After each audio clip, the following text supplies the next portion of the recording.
बीरबल और 4 नकली साधु। एक दिन अकबर के पास खबर पहुंची कि शहर में 4 साधु आए हैं जो हवा में उड़ सकते हैं, किसी की तकदीर पलट सकते हैं, और एक तो ऐसा है जो आंख बंद करके किसी का झूठ पकड़ सकता है। अकबर बोले, ऐसे दिव्य पुरुषों को हमारे दरबार में लाओ, हम उनका सम्मान करेंगे। साधु दरबार में आए, चारों बड़े चमकीले भगवा वस्त्रों में, माथे पर चंदन और गले में माला। उनके नाम थे 1 तपस्वी त्रिकालदर्शी महाराज, 2 महामौन बाबा, 3 ध्यानगिरी योगी, 4 दर्शक संत कृपानंद जी।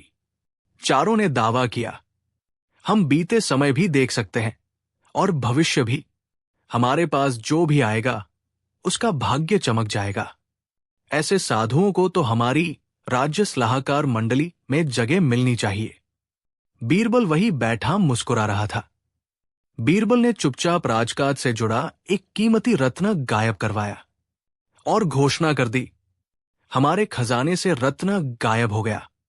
चूंकि ये साधु त्रिकालदर्शी है तो ये तो बता सकते हैं किसने चुराया है। चारों साधु एक दूसरे का मुंह देखने लगे। त्रिकालदर्शी बोले, इस प्रश्न का उत्तर हम तब देंगे जब एकांत मिलेगा, क्योंकि दिव्यता शांति में प्रकट होती है। बीरबल बोला, राजा के दरबार से रत्न चोरी हो गया और दिव्य ज्ञान को शांति चाहिए। ठीक है, एकांत मिलेगा, लेकिन एक एक को अलग अलग कमरे में बंद किया जाएगा, और वो भी बिना शिष्य, बिना चाय, बिना पंखा। बीरबल ने चारों से अलग अलग सवाल पूछे। सवाल, कल रात राजा ने सपने में क्या देखा? हर साधु का जवाब अलग था। एक ने कहा, राजा ने आकाश में उड़ता हाथी देखा। दूसरा, उन्हें स्वर्ग से कोई संदेश मिला। तीसरा, राजा ने अपने पूर्वजों को देखा। चौथा, राजा ने सपना ही नहीं देखा। अकबर हंस पड़े, सपना तो मैंने देखा ही नहीं, और तुम सब दिव्य ज्ञान बांट रहे हो। बीरबल ने दरबार में एक कांच का चमकता गोला रखा और कहा, यह है सत्य का गोला, जो झूठ बोलने वालों को पकड़ लेता है। जो साधु इसे छुएगा और झूठा होगा, उसकी हथेली नीली हो जाएगी। साधु डर गए। पहले 3 ने गोला छूने से इनकार कर दिया, चौथे ने हथेली छुपा ली। बीरबल मुस्कराया, हुजूर, ये चारों साधु नहीं, चारों शातिर ठग हैं। इनके नाम तक नकली है, और इनके कपड़ों में छुपे हैं असली दस्तावेज, जो इनके पिछले ठगी के प्रमाण हैं। सचमुच जब उनकी झोली तलाशी गई तो उसमें लोगों से ऐंठे गए सोने चांदी के सिक्के और झूठे आशीर्वाद की पर्चियां मिली। अकबर बोले, इन चारों को क्या सजा दी जाए? बीरबल बोला, इनकी सजा ये होगी कि इन्हें सच्चे साधु बनने की ट्रेनिंग दी जाएगी। 1 साल तक ये शाही बाग में पेड़ पौधों को पानी देंगे, गौशाला में सेवा करेंगे, और जो भी बोलेगा वो सच ही बोलेगा। तभी इनका भगवा पहनना दोबारा मान्य होगा। दरबार ठहाकों से गूंज उठा, और चंद्रदत्त जैसे कुछ पुराने शरारती दरबारी बोले, बीरबल, तुम्हारे आगे तो चमत्कार भी चुप हो जाते हैं। सीख, झूठ चाहे भगवा कपड़े में हो या चमत्कारी दिखावे में। बीरबल की आंखों से बच नहीं सकता, और जो जनता को बेवकूफ समझे वो खुद ही सबसे बड़ा मजाक बन जाता है। बीरबल और साधुओं की वापसी। जब चारों नकली साधु लौटे नए अवतार में, और बीरबल ने फिर उनका नकाब उतारा। पूरा 1 साल हो गया। वो चारों नकली साधु अब राजकीय सेवा में गाय सेवा, बागवानी और सफाई कर रहे थे, लेकिन मन में अब भी ठगी की पुरानी चिंगारी जल रही थी। एक रात उन्होंने सोचा, बीरबल ने हमारी पोल खोल दी, अब उसे मात देनी है। इस बार हमें सिर्फ साधु नहीं, महागुरु बनकर लौटना होगा। और अगले ही दिन एक नया तमाशा शुरू हुआ। चारों ने नए नाम रखे। 1 अनाहत ब्रह्मबोधि महाराज, 2 पराशक्ति त्रिनेत्र ध्यानी, 3 महानंद कालचक्र योगी, 4 श्री श्री दिव्य दृष्टा सनातन बाबा। इन्होंने एक नया ढोंग शुरू किया। हमने साधु नहीं, ब्रह्म ज्ञान प्राप्त किया है। अब हमें कोई बीरबल नहीं पकड़ सकता। चारों ने शहर के बाहर एक बड़ा सा शिविर लगवाया, लोगों को बुलाया और कहा, हमारे पास है ऐसा चमत्कार जिससे आप स्वर्ण जलेबी बना सकते हैं। बस एक सोने की मुहर दान दीजिए और हम आपको अमृतर्स देंगे, जिससे आपका भाग्य खुल जाएगा। लोगों की भीड़ लग गई, कोई जलेबी के लालच में, कोई भविष्य बताने के लोभ में। खबर आई बीरबल तक। बीरबल ने वेश बदल लिया, सिर पर गेरुआ कपड़ा, लंबा तिलक और हाथ में माला। नाम रखा भक्त विष्णुदास। वो साधुओं के पंडाल में गया और बोला, गुरुदेवो, मुझे भी स्वर्ण जलेबी बनानी है, लेकिन मेरे पास सोना नहीं। मेरे पास है सिर्फ एक जादुई भैंस जो रोज सपने में मुझसे बात करती है। चारों साधु उत्सुक हो गए। भैंस सपनों में बात करती है? कौन सी भाषा में? क्या वो भी दिव्य है? बीरबल बोला, हां, वो कहती है कि उसे आपके दर्शन चाहिए। अगले दिन बीरबल दरबार में आया, असली रूप में। साथ में लाया एक काली भैंस, जिसकी सींगों पर उसने रंग बिरंगे कपड़े बांध रखे थे। बीरबल ने घोषणा की, ये है भविष्यवाणी करने वाली भैंस, और अब इसका मुकाबला होगा आपके ब्रह्म ज्ञान से। दरबार में हंसी का माहौल था। बीरबल ने साधुओं से सवाल पूछा, कौन से रंग का कपड़ा मैंने भैंस की पूंछ पर बांधा है? चारों साधु बोले, सुनहरा। बीरबल ने कपड़ा खोला, वो लाल था। अकबर बोले, अब बताओ, तुम ब्रह्म ज्ञानी हो या रंग ज्ञानी? बीरबल ने तब एक और चीज दरबार में पेश की, एक नकली गुप्त साधु ग्रंथ, जिसमें ऐसे चमत्कार लिखे थे जो केवल ठगी मानते। बीरबल बोला, हमने पाया कि ये चारों यही ग्रंथ पढ़ते हैं, जिसमें लिखा है कि भक्त को धोखा दो, दान में सोना लो और चमत्कार का नाटक करो। अकबर ने तुरंत सैनिकों को इशारा किया। चारों के पंडाल की तलाशी ली गई। भीतर से मिले नकली ताबीज, सोने की नकली मुहरें और रियल ठगी की डायरी। अकबर बोले, अब क्या किया जाए इन झूठे ब्रह्मगुरुओं का? बीरबल बोला, इस बार सजा थोड़ी खास होगी। इन चारों को बच्चों के स्कूल में सच्चाई और ईमानदारी पढ़ाना होगा, वो भी हर दिन खुद झाड़ू लगाकर, ताकि अगली पीढ़ी इन जैसे ना बने। सीख, धोखा चाहे कितना भी पवित्र लिबास पहन ले, बीरबल जैसे सच्चाई के रखवाले उसकी पोल खोल ही देते हैं, और जो दूसरों के विश्वास से खेलता है उसे अंत में खुद तमाशा बनना ही पड़ता है। अगला भाग, बीरबल और नकली जलेबी सिद्धि। जहां ठगों ने बनाई सोने की जलेबी की झूठी मशीन और बीरबल ने कर दिया मीठा पर्दाफाश। सजा पूरी हो चुकी थी। चारों पुराने नकली साधु अब फिर से योजना बना रहे थे। अब हम साधु नहीं, जलेबी विज्ञानाचार्य बनेंगे। इस बार ऐसा झूठ बोलेंगे जो लोग प्रूफ माने। उन्होंने एक नई स्कीम शुरू की।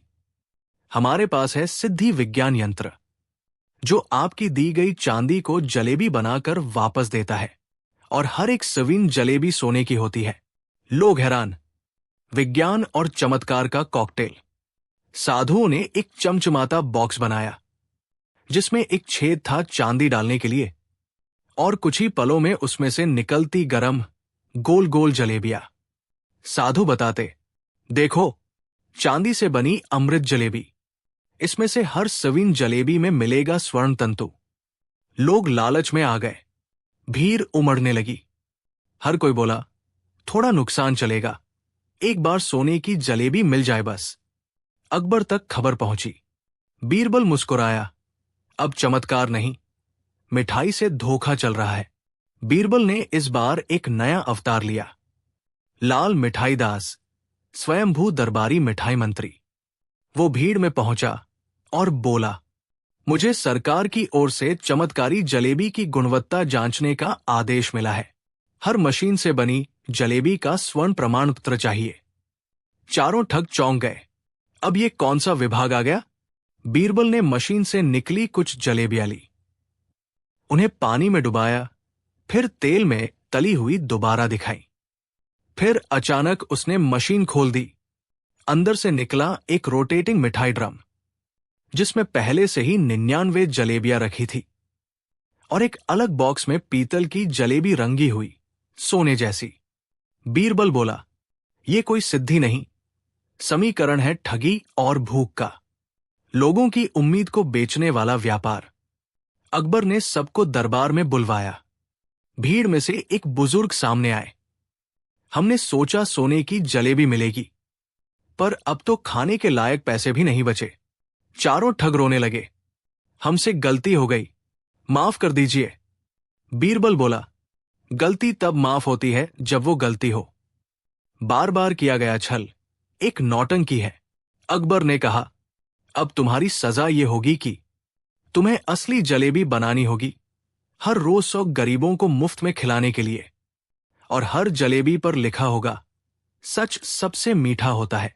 सीख, जो झूठ को मिठास में लपेटकर परोसता है, उसका स्वाद भले कुछ समय टिके, लेकिन सच्चाई की आंच में वो पिघल ही जाता है। और बीरबल, वो तो झूठ की जलेबी को भी सच की चाशनी में डुबोकर नकाब हटा ही देता है। बीरबल और हंसी की बीमारी वाला दरबार।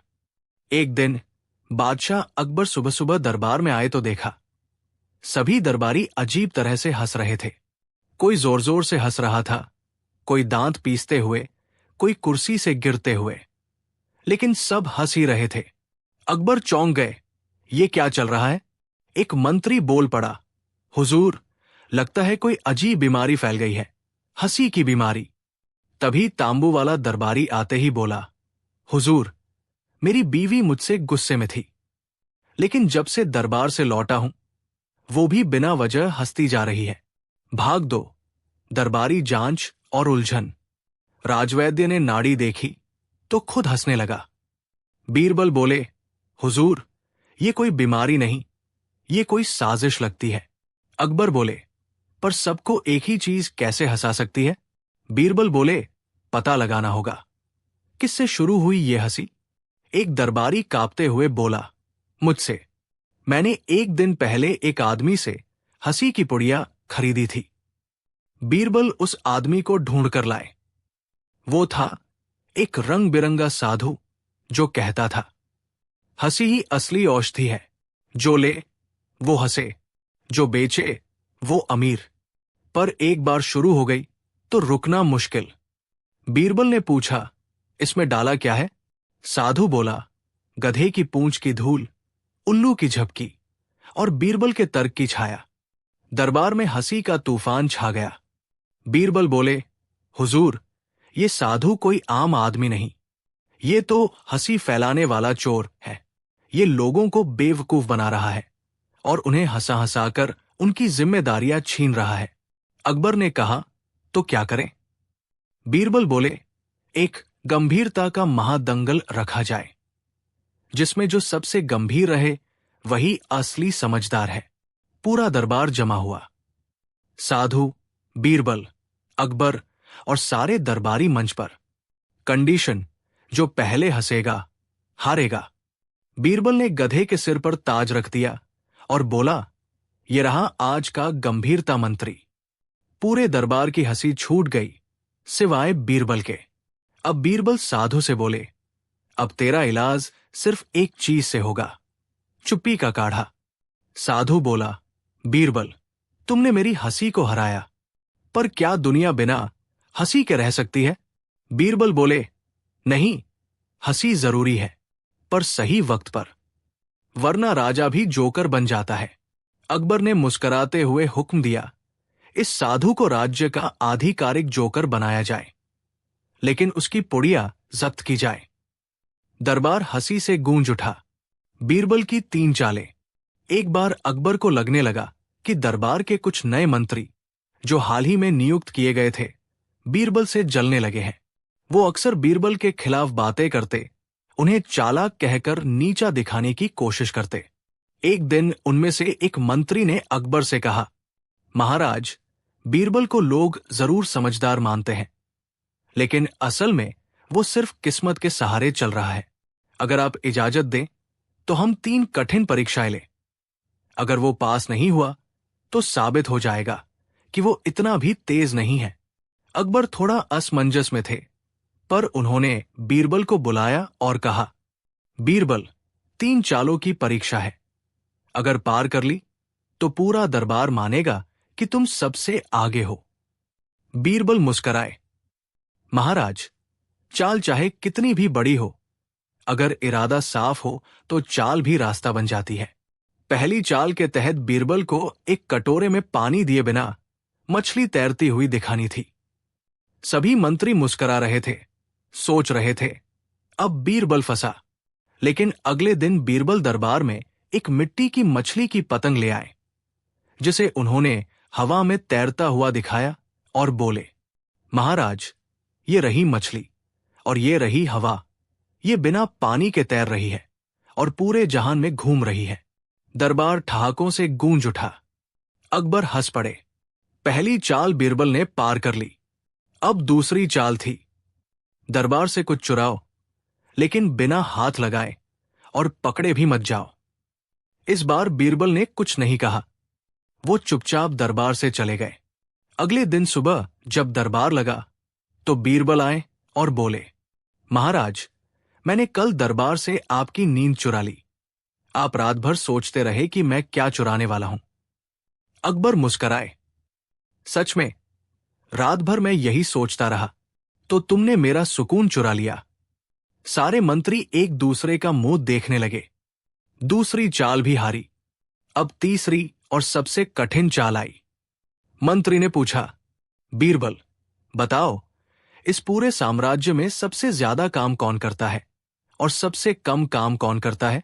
बीरबल बिना सोचे बोले, महाराज, सबसे ज्यादा काम करते हैं। अकबर चौंक गए। मैं?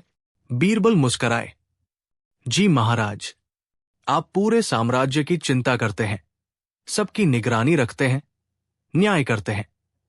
आप मानसिक रूप से हर समय व्यस्त रहते हैं। और सबसे कम काम करते हैं ये मंत्री, जो दूसरों की चाल में ही उलझे रहते हैं। अब तो दरबार जोर जोर से हंस पड़ा। अकबर भी हंसते हुए बोले, बीरबल, तीनों चालें तुम्हारी जीत गई और मंत्री हार गए अपनी ही चाल में। सीख, अगर अक्ल से काम लिया जाए तो किसी भी चाल को पलटा जा सकता है। चालाकी अच्छी बात है, पर ईमानदारी और हाजिर जवाबी उससे भी ऊपर है। बीरबल और उल्टा चोर दरबारी, जिसने चोरी खुद की और फिर खुद ही अकबर के दरबार में शिकायत लेकर आ गया। एक दिन सुबह सुबह दरबार की शाही घंटी बजी। एक दरबारी, नाम था चंद्रदत्त, दौड़ता हुआ आया और बोला, हुजूर, मेरी बेशकीमती अंगूठी चोरी हो गई है। वो अंगूठी मेरे पुरखों की थी, हीरे जवाहरात से जड़ी हुई। मेरी जान उसी में बसती है। अकबर चिंतित हुए, बोले, किसी ने हमारे दरबार में चोरी कर दी? ये अपमान है। बीरबल मुस्कराया, लेकिन कुछ नहीं बोला। बस एक छोटी सी डायरी और कलम निकाल ली। बीरबल ने घोषणा की, कल सुबह दरबार में सभी दरबारियों को मौन रहना होगा। कोई बोलेगा नहीं। मैं एक एक से देखकर सच खुद जान लूंगा। अगले दिन सब दरबारी आ गए। चंद्रदत्त बीच में सबसे दुखी चेहरा बनाकर बैठा। बीरबल एक एक दरबारी की आंखों में झांकता गया। जब चंद्रदत्त के पास पहुंचा, वो घबरा गया और बोला, मैंने कुछ नहीं किया, मैं तो पीड़ित हूं। बीरबल मुस्कराया, पर तुम्हें तो बोलना ही नहीं था ना? डर क्यों गया? बीरबल बोला, कल हर दरबारी को एक एक मुर्गा दिया जाएगा। रात को मुर्गा लेकर अंधेरे कमरे में जाना होगा। जो निर्दोष होगा उसके मुर्गे की पूंछ लंबी हो जाएगी। जो चोर होगा उसके मुर्गे की पूंछ वैसी ही रहेगी। दरबारी हैरान, पर किसी ने विरोध नहीं किया। रात सबने मुर्गा कमरे में ले जाकर रखा और वापस आ गए। अगली सुबह बीरबल ने पूंछों को नापा। सिर्फ एक मुर्गे की पूंछ छोटी थी, चंद्रदत्त का। बीरबल ने अकबर से कहा, हुजूर, चंद्रदत्त ही चोर है। उसे लगा अगर वो चोर है तो उसके मुर्गे की पूंछ लंबी नहीं होगी, तो उसने डरकर मुर्गे की पूंछ काट दी, ताकि लगे कि कोई चमत्कार नहीं हुआ। चंद्रदत्त जोर जोर से हंसने लगा। बीरबल, तुम तो सच में मेरे सपनों से भी चालाक निकले।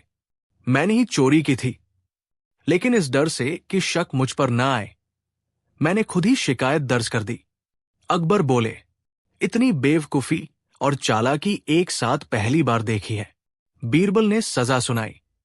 इसकी सजा ये होगी कि चंद्रदत्त को अब राजदरबारी नाटक मंडलीफ में हर नाटक में चोर की भूमिका निभानी होगी, ताकि लोग पहचाने और हंसे और सीखें कि जो उल्टा चोर होता है वो खुद को ही बेनकाब कर देता है।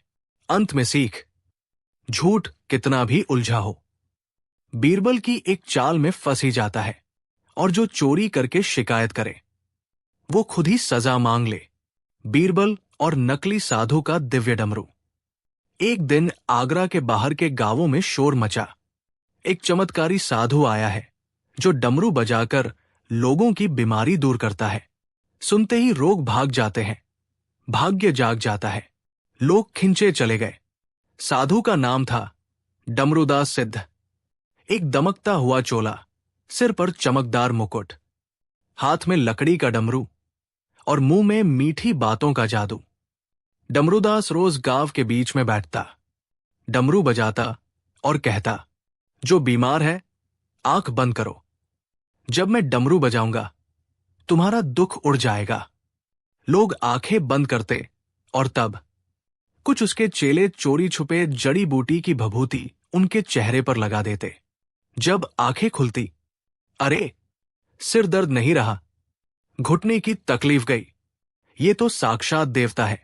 धीरे धीरे चढ़ावे आने लगे, सोना, चांदी, कपड़े, मिठाई, गाय, भैंस तक। अकबर ने ये सब सुना और कहा, बीरबल, ये साधु असली है या ढोंगी? अगर असली है तो उसे महल बुलाओ और मेरी पीठ दर्द ठीक कराओ। बीरबल मुस्कुराया, जहां चमत्कार ढोल बजाए वहां झूठ अक्सर नाचता है। डमरूदास को दरबार बुलाया गया। वो आया खूब ढोल डमरू बजाकर। अकबर बोले, मेरी पीठ में दर्द है, ठीक करो। डमरूदास ने आंख बंद करवाई, डमरू बजाया और एक चेले को इशारा किया। चेला पास आ रहा था, तभी बीरबल ने ताली बजा दी। तभी छुपे हुए 4 चेले पकड़े गए, भभूति, तेल और पाउडर के थैले हाथ में लिए। बीरबल ने डमरू छीना और खोल दिया। अंदर निकला एक छोटा छेद जिससे भभूति उड़ती थी और सुगंध निकलती थी। अंदर कांच की गोलियां थी जो ध्वनि उपचार के नाम पर बेची जा रही थी। बीरबल बोला, ये चमत्कार नहीं, एक साफ सुथरा ठग बाजार है। इनकी दवा नहीं, अभिनय असर करता है और लोगों की आस्था को ये अपनी मंचीय नौटंकी बना देते हैं। अकबर बोले, झूठा साधु बनकर लोगों की भावनाओं से खेलने की सजा। अब यही डमरू तुम रोज महल के असली गायकों के पीछे बजाओगे। जब तक असली सुर समझ ना आ जाए तब तक तुम्हारी ढोलक की दुकान बंद। सीख, जो ढोंग करता है उसका डमरू तो बजता है, लेकिन बीरबल जैसे लोग उसे हमेशा बेनकाब कर ही देते हैं। और सच्चाई वो चुपचाप होती है, लेकिन एक बार बोलती है तो झूठ की आवाज गुम हो जाती है। बीरबल और छाया में छिपा गुरु। नकली साधु की टोली का दूसरा सदस्य और बीरबल की चालों का अगला वार। जिस दिन डमरूदास को दरबार से सजा मिली, उसी रात एक दरबारी ने बीरबल को बताया, महाराज, डमरूदास अक्सर किसी छाया गुरु का जिक्र करता था जो उसे सब सिखाता है लेकिन कभी सामने नहीं आता। बीरबल की आंखों में चमक आ गई। तो असली जड़ अभी जमीन के नीचे है, अब वो जड़ भी खिंचेगी। अगले दिन बीरबल ने डमरूदास से पूछा, सच बताओ, वो छाया गुरु कौन है जिसने तुम्हें ये सब सिखाया? डमरूदास डर गया, लेकिन बोला, मुझे मत फंसाइए। उसका नाम गुरु तेजानन है। वो हवा में बात करता है, छाया बनकर दीवारों पर दिखता है। वो मुझे आदेश देता था, भक्तों की मूर्खता को अवसर बनाओ और हर गांव में नया चमत्कार फैलाओ। बीरबल ने अकबर से कहा, जहां छाया है वहां प्रकाश लाना पड़ेगा और झूठ के गुरुओं का पर्दाफाश जनता के बीच करना होगा। बीरबल गांव पहुंचा, जहां अगली जगह गुरु तेजानंद का आगमन होने वाला था। पूरा गांव सज चुका था। आज रात गुरु तेजानंद प्रकट होंगे। दीवारों पर दिखेगा उनका चेहरा। चमत्कारी मंत्र से आसमान में बरसेंगे फूल। बीरबल चुपचाप एक झोंपड़ी में छिप गया, जहां से चमत्कार की तैयारी हो रही थी। भीतर बैठे थे 3 चेले।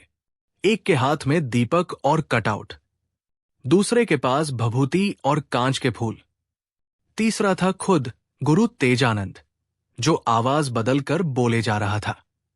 जैसे ही रात हुई, गांव वालों ने देखा, दीवार पर एक चमकदार छाया बनी, गुरु तेजानंद। और तभी उसकी आवाज गूंजी, भक्तों, मैं तुम्हारी आस्था की परीक्षा ले रहा हूं। तभी छाया पर किसी ने गोबर फेंक दिया। पूरी भीड़ चौंक गई और सामने आया बीरबल। ये दिव्य नहीं, दीवार पर कटआउट और पीछे जलता हुआ दीपक है। और जो आकाश से फूल गिरने वाले हैं, वो रस्सियों पर टंगे हैं। पीछे से एक लड़का खींचेगा। बीरबल ने सबको रंगे हाथों पकड़वाया। तीनों चेले और गुरु तेजानंद पकड़ लिए गए। जब तेजानंद से पूछा गया, तुम ये सब क्यों करते हो? उसने कहा, लोगों को चमत्कार चाहिए, समझदारी नहीं।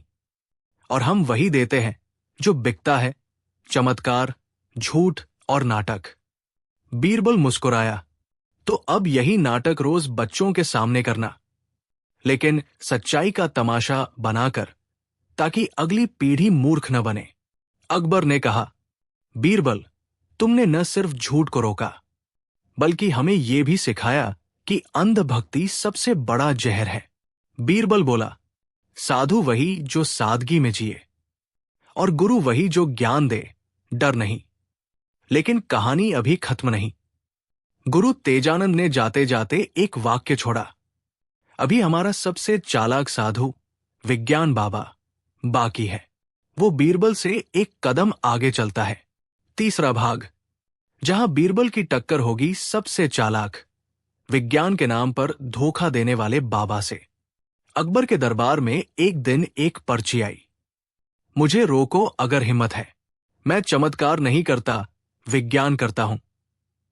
मेरी मशीन बीमार को ठीक करती है, मरते को जिंदा।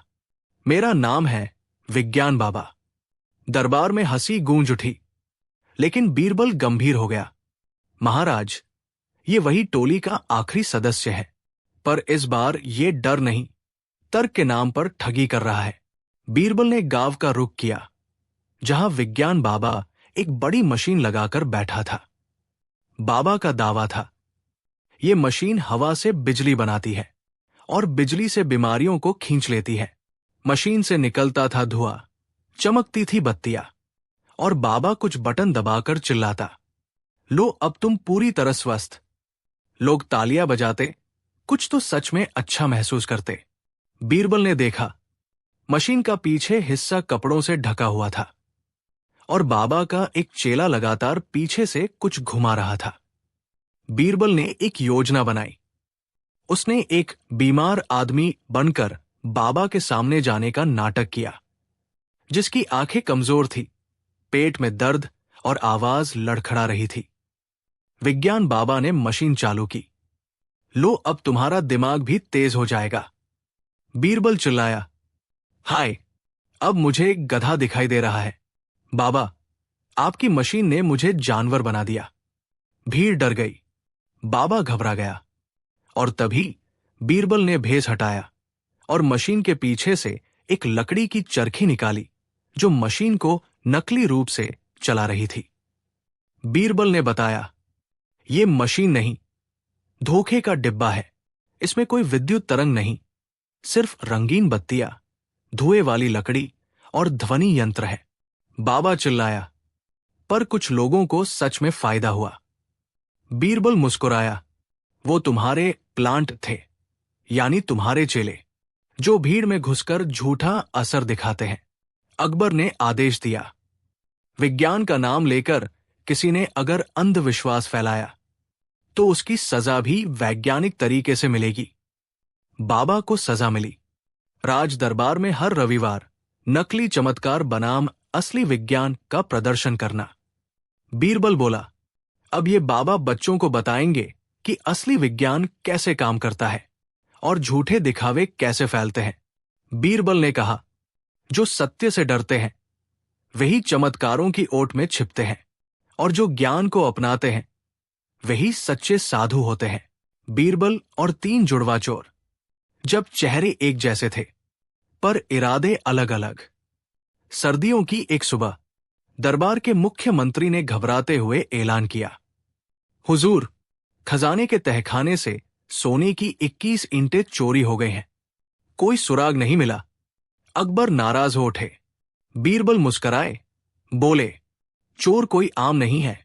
जब कोई सुराग न हो तब समझ लीजिए सुराग बहुत पास है। अकबर बोले, तो तुम्हें इस रहस्य की गुत्थी सुलझानी होगी। बीरबल ने तहखाने के बाहर के सिपाहियों से पूछताछ शुरू की। रात की गवाही देने वाले एक बूढ़े सिपाही ने कहा, जनाब, रात के तीसरे पहर 3 परछाइयां निकली थी। एक जैसी चाल, एक जैसी ऊंचाई, लगता था कोई आईना हो सामने। बीरबल चौंके, 3 एक जैसे चोर? फिर पता चला कि हाल ही में आगरा में 3 जुड़वा भाई आए थे, रतन, जतिन और सत्तिन।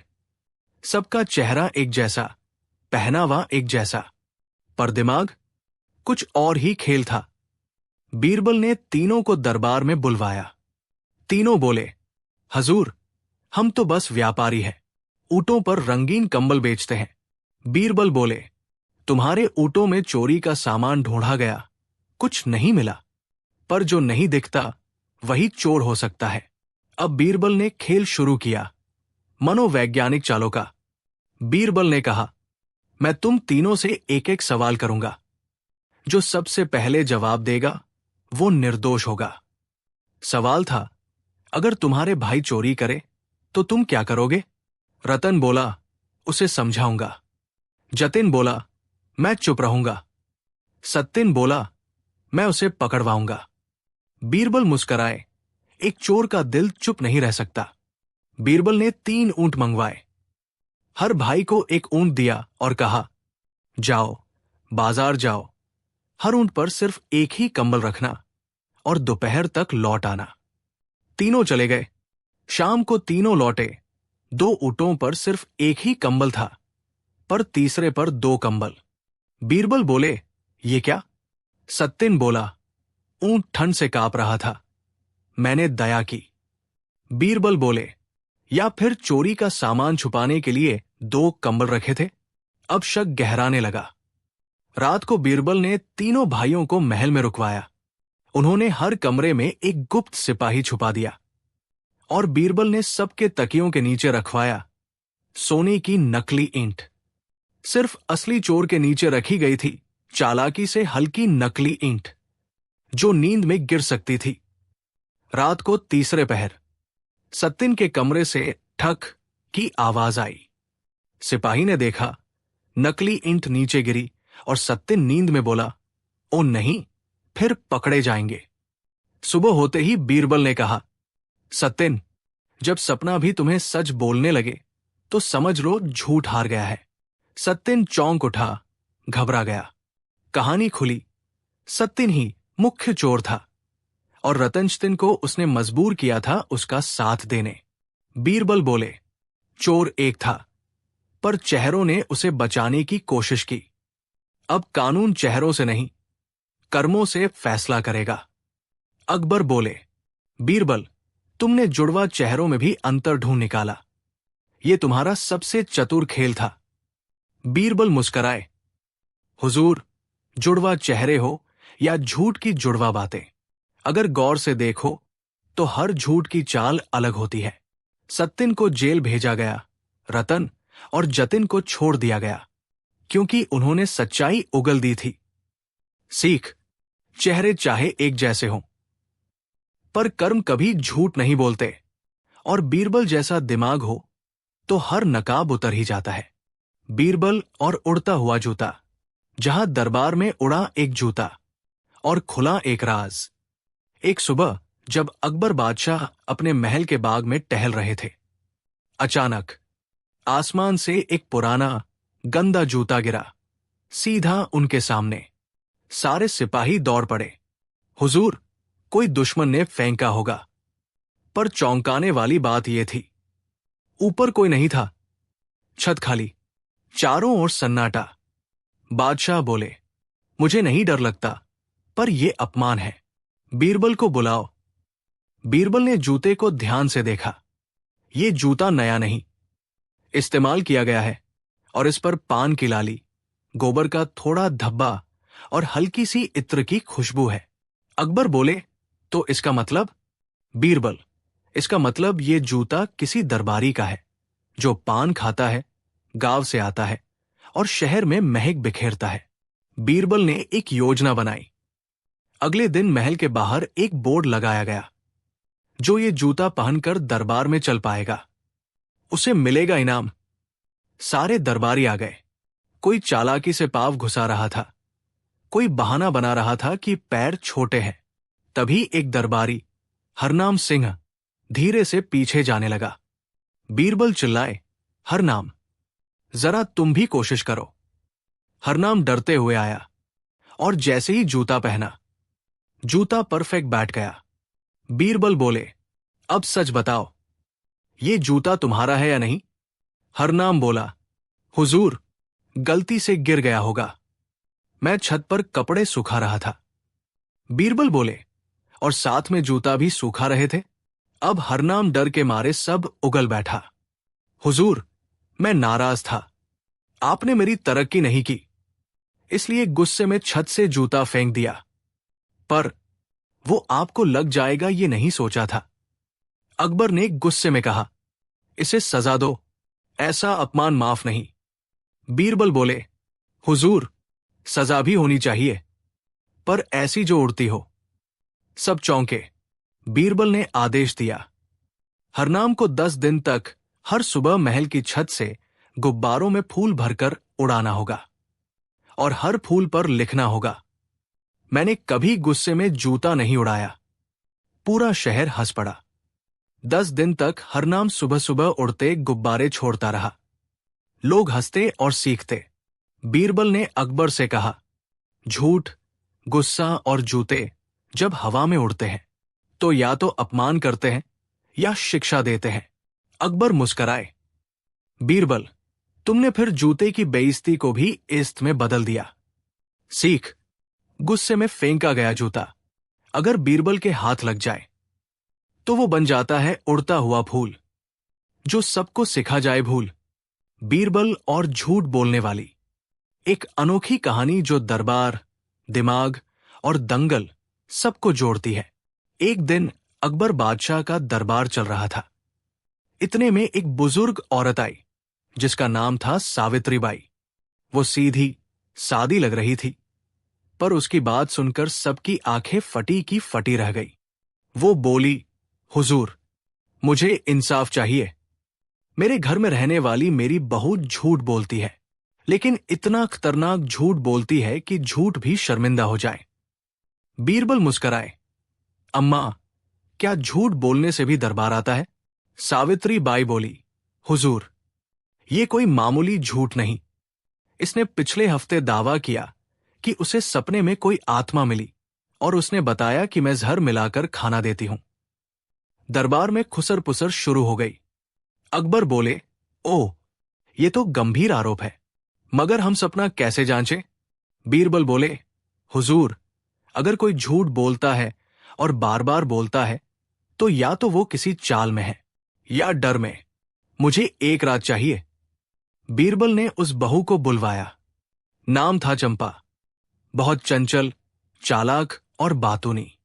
बीरबल ने पूछा, क्या तुमने सच में आत्मा देखी?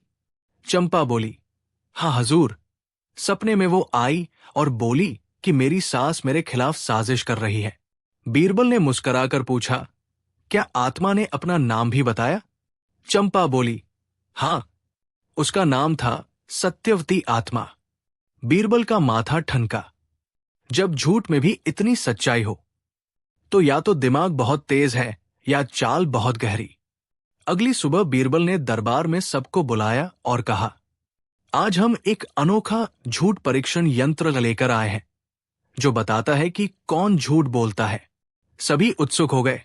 बीरबल ने एक पुराना पीतल का घड़ा रखा और कहा, जिसका हाथ इस घड़े में डालते ही काला हो जाए, समझो वो झूठ बोलता है।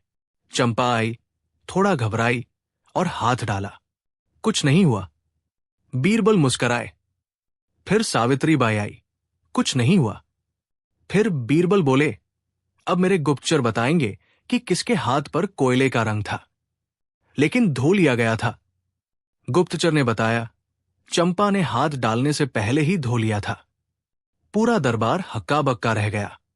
बीरबल ने चंपा से पूछा, अब सच सच बताओ, क्यों झूठ बोला? चंपा रो पड़ी। हुजूर, मैंने झूठ इसलिए बोला क्योंकि मेरी सास रोज मुझे ताने मारती थी और मैं चाहती थी कि घर में मेरी अहमियत बढ़े।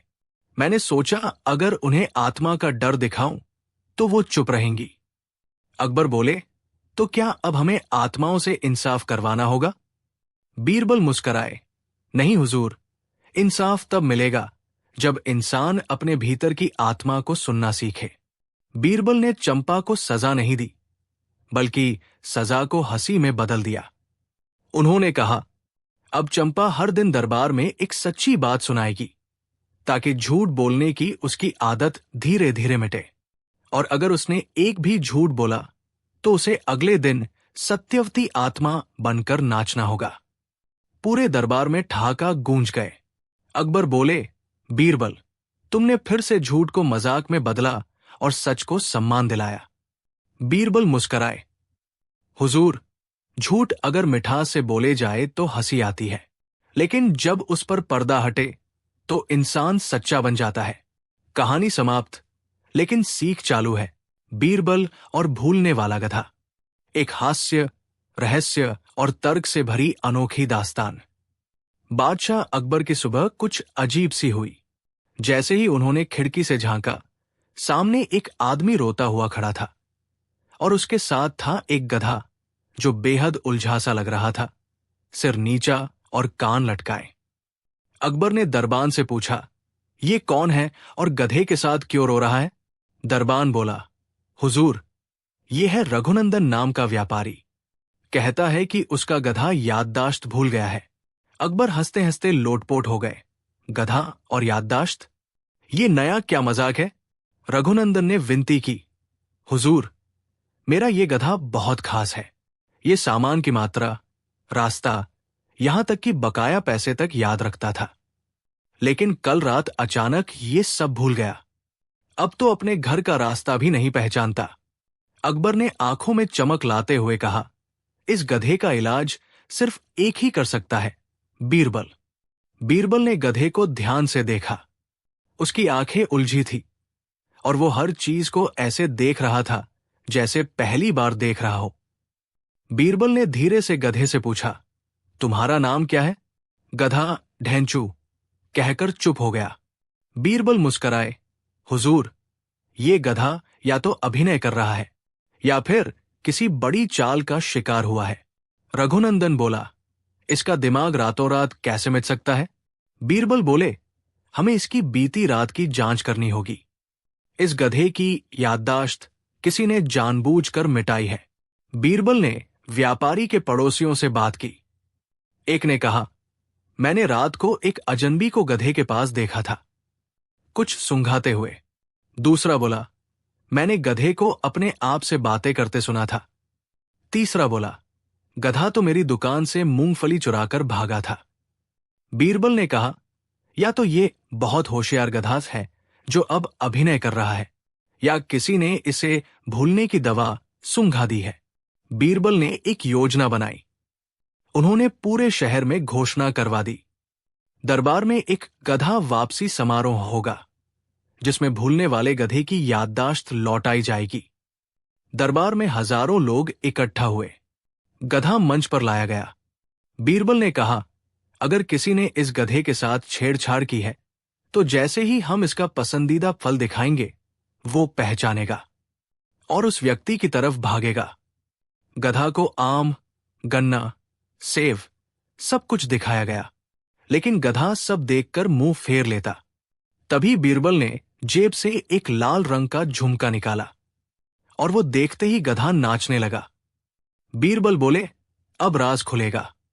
बीरबल बोले, दरअसल ये कोई मामूली गधा नहीं, ये राजमहल की सफाई करने वाली गधिन गुलब कावली का प्रेमी है, और इसकी याददाश्त इसलिए गई है क्योंकि किसी ने गुलब कावली को चुरा लिया है। सारे दरबारी दंग रह गए। बीरबल ने जांच की तो पता चला, एक व्यापारी गधिन को बंगाल ले जाकर उसकी नाच दिखा रहा था और पैसे कमा रहा था।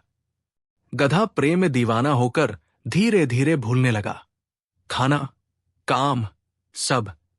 बीरबल ने व्यापारी को दरबार बुलाया। उससे पूछा, क्या तुमने कभी गधे को गुलब कावली के बारे में कुछ बताया था? व्यापारी घबरा गया, हुजूर, मैं तो बस नाच दिखा रहा था। पर गधा ऐसा करेगा, ये सोचा नहीं था। बीरबल बोले, तुमने एक प्रेमी को उसकी प्रेमिका से अलग किया, ये कोई मामूली मामला नहीं। गधा तो भूल गया, पर अब तुम याद रखोगे। अकबर बोले, सजा सुनाई जाए। बीरबल बोले, व्यापारी को एक हफ्ते तक गधे के साथ रहकर प्रेम शायरी सुनानी होगी और उसके खाने पानी का ध्यान भी रखना होगा। सारा दरबार हंसी से लोटपोट हो गया। एक हफ्ते बाद गधा अपनी गुलब कावली के साथ वापस दरबार आया, सिर ऊंचा, चाल तेज और कान फड़फड़ाते हुए। बीरबल मुस्कराए और बोले, गधा हो या इंसान, अगर वो प्रेम में हो तो भूल भी सकता है और सीख भी सकता है। अकबर बोले, और अगर बीरबल हो तो सब याद दिला सकता है। कहानी समाप्त, पर हंसी जारी है। बीरबल और सपनों में आया ऊंट। जब ऊंट ने सपने में राज खोल दिए और दरबार में मचा भूचाल। एक रात बीरबल अचानक उठ बैठे, पसीने में भीगे हुए। उनके माथे पर चिंता की रेखाएं थी। उन्होंने रजाई हटाई और सोचते हुए बोले, ये क्या सपना था? एक ऊंट मुझसे बातें कर रहा था और कह रहा था, राजा के खजाने में एक बहुत बड़ा धोखा छुपा है। सुबह हुई तो बीरबल सीधे अकबर के पास पहुंचे। अकबर बोले, बीरबल, तुम बहुत थके हुए लग रहे हो, सब ठीक तो है? बीरबल बोले, हुजूर, मैंने रात को एक सपना देखा जिसमें एक ऊंट मुझसे बातें कर रहा था और उसने कहा कि दरबार में एक बड़ा झूठ पल रहा है। अकबर हंस पड़े। बीरबल, ऊंट तो रेगिस्तान में होते हैं, तुम्हारे सपने में कैसे आ गया? बीरबल गंभीर थे, लेकिन हुजूर, ऊंट ने कुछ ऐसे इशारे दिए जो मजाक नहीं लगते। मुझे इसकी तह तक जाना होगा। बीरबल ने अपने भरोसेमंद लोगों को बुलाया और उन्हें ऊंट के बताए 3 संकेतों की जानकारी दी। 1. रेत के नीचे गड़ा एक संदूक।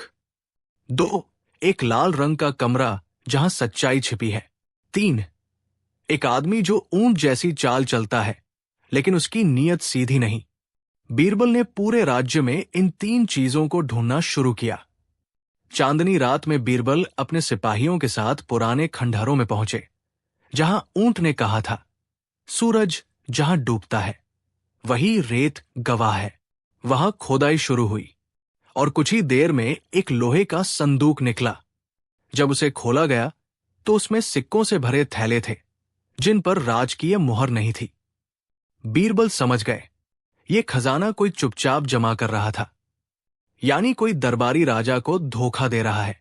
बीरबल को महल के पुराने हिस्से में एक लाल रंग का कमरा मिला जिसे वर्षों से बंद कर दिया गया था। उन्होंने ताला खुलवाया।